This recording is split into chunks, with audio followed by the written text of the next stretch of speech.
உன்னதான நான் தினமும் வேண்டிட்டு இருந்தேன். ஆனா ஏன் முருகா இப்படி பண்ண? அருள் மாமாவை கல்யாணம் பண்ணிக்கணும்ன்றத தவிர நான் உன்கிட்ட வேற ஏதாவது கேட்டிருக்கேனா? எனக்கு சுத்தமா படிப்பு வரல. நான் நல்லா படிக்கணும்னு நான் எப்பவுமே உன்கிட்ட வேண்டதே இல்லை. நான் அருள் மாமாவை கல்யாணம் பண்ணிக்கிட்டு அது கூட குடும்பம் நடத்தினா போதும் தான் நினைச்சேன். நான் உன்கிட்ட வேற எதுவுமே கேட்டதில்லையே. ஆனா நீ ஏன் இப்படி பண்ண? நான் அருள் மாமா கூட சேர்ந்து வாழக்கூடாதுன்னு நீ நினைக்கிறியா? நீ என்ன நினைச்சு இப்படி எல்லாம் பண்ணேன்னு எனக்கு தெரியல முருகா. ஆனா நான் இப்ப எவ்வளவு மனசு கஷ்டப்பட்டுட்டு இருக்கேன்னு உனக்கு தெரியுமா? உனக்கு எப்படி அதெல்லாம் தெரியாம இருக்கும்? தெரிஞ்சும் நீ அமைதியா இருக்கேனா? உன் மனசுல என்ன இருக்குன்னு எனக்கு தெரியல முருகா. ஆனா நான் உன்னைதானே நம்பி இருந்தேன். நீ என்னை கைவிட மாட்டேன்னு தானே நினைச்சிட்டு இருந்த. ஆனா இப்ப நடக்கிறதெல்லாம் பார்த்தா எனக்கு ஒண்ணும் புரியல முருகா. அப்போ என்ன கைவிட்டுட்டியா? உன்கிட்ட நான் வேண்டதெல்லாம் உனக்கு கேட்கவே இல்லையா? உன்னை நம்பின இப்படி எதுவும் நடக்காதல்ல முருகா. என் மாமா கூட என்னை எப்படியாவது சேர்த்து வச்சிடணும் தானே உன்னை நம்பின. என் நம்பிக்கைய பொய் ஆக்கிட்டியா? அருள் மாமா எனக்கு கிடைக்க மாட்டாரா? சொல்லு முருகா, சொல்லு சொல்லு முருகா.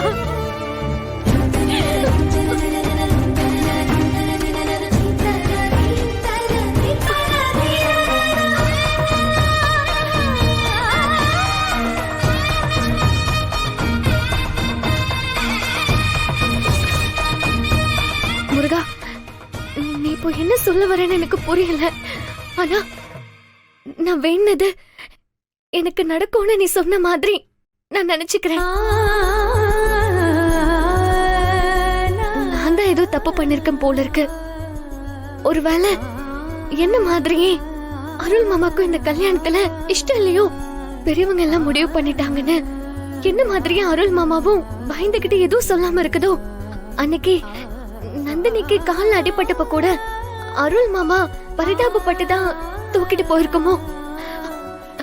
நான் தான் கூறுகிட்டவன். அது தப்பா. அருள் மாமா தான் இருக்கணும். ஒண்ணு கூட மிஸ் ஆக கூடாது. ஆமா, லோட் ஏத்த பாத்து ஏத்துங்க. இன்னைக்கு லோட் ஏத்தி அனுப்புனாதான் நாளைக்காவது போய் சேரும். அதனால நேரத்திலே கொஞ்சம் ஏத்தி விட்டுருங்க. ஐயோ, கரிகால மாமா இருக்கு. இப்ப என்ன பண்றது?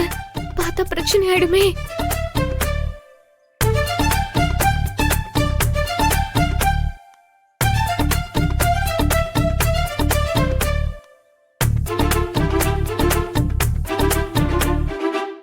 அப்புறம் அந்த வண்டி இருக்கு பாத்தீங்களா, அதுல முதல்ல.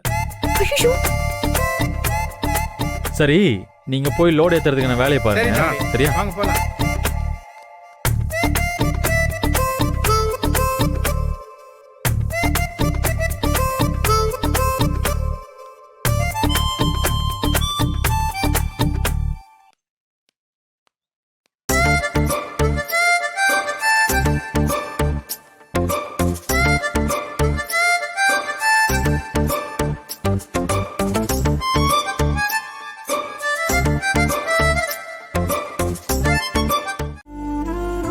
மணிமேகலை, சீலை எடுக்க போறமே, கல்யாணி வராள என்ன?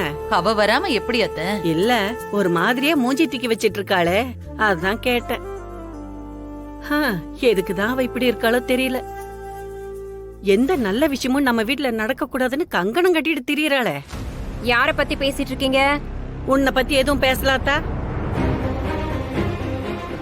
எப்படிதான் இவளுக்கு மூக்கு வேக்குமோ, பேசிட்டு இருக்கும் போதே வந்துட்டா.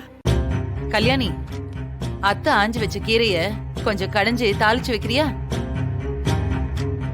திடீர்னு புடவை எடுக்க போகணும்னு சொன்னதும் எனக்கு கையும் ஓடல காலும் ஓடல.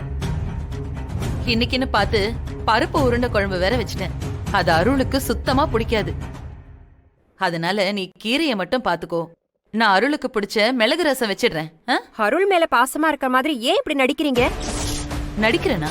ஆமா, நடிக்கத்தானே செய்றீங்க. அவன் விஷயத்துல நீங்க இப்ப நடந்துக்கிறதெல்லாம் பார்த்தா அப்பட்டமா தெரியுதே. உங்க புள்ளைக்கு ஒரு பிரச்சனைன்னா நீங்க இவ்ளோ அலட்சியமா அத ஒரு பிரச்சனையே இல்லாத மாதிரி அடுத்த வேலையை பார்க்க போயிருவீங்களா? அருள உங்க புள்ள மாதிரின்னு சொல்லி சொல்லி என்னெல்லாமோ பண்ணிட்டு இருக்கீங்களே. உண்மையிலேயே அவன் உங்க புள்ள மாதிரினா இப்படி எல்லாம் பண்ணுவீங்களா? நீ எந்த விஷயத்த பத்தி பேசுற கல்யாணி? எனக்கு ஒண்ணுமே புரியலையே.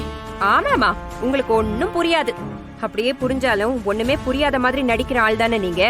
கல்யாணி, எதுவா இருந்தாலும் நேரடியா பேசு. ஏன் நேரா பேசுறதுக்கு எனக்கு என்ன பயமா? ஏன் பிள்ளைக்கும் அந்த மிலிட்டரிக்காரன் பொண்ணுக்கும் ஜாதக பொருத்தம் சரியில்லைன்னு அந்த ஜோசியர் சொன்னார்ல. ஏன் இதே உங்க பிள்ளைக்கு சொல்லிருந்தா இப்படிதான் சாதாரணமா விட்டுருப்பீங்களா? அதுக்காக தான் குலதெய்வ கோயிலுக்கு போயிட்டு மரியாதை எல்லாம் செஞ்சு சாமி கும்பிட்டுட்டு வந்துட்டோம்ல. சாமி கும்பிட்டு வந்துட்டா எல்லாம் சரியாயிடுமா? கோவில்ல போய் ஒரு பரிகாரமாவது சரியா பண்ண முடிஞ்சுதா? எல்லாத்துலயும் ஏதோ ஒரு தடங்கல். எல்லாமே தப்பு தப்பா தானே நடந்துச்சு. அப்ப சாமிக்கே இதுல விருப்பம் இல்லைன்னு தானே அர்த்தம். ஐயோ கல்யாணி, அங்க நடந்ததெல்லாம் எதேச்சியா நடந்தது. அத போய் ஏன் பெருசா எடுத்துக்கிற? நீங்க பெருசா எடுத்துக்க மாட்டீங்க. ஏன்னா அருள் உங்க புள்ள இல்லல்ல. நீங்களா அவனை கஷ்டப்பட்டு 10 மாசம் சுமந்து பெத்தெடுத்தீங்க.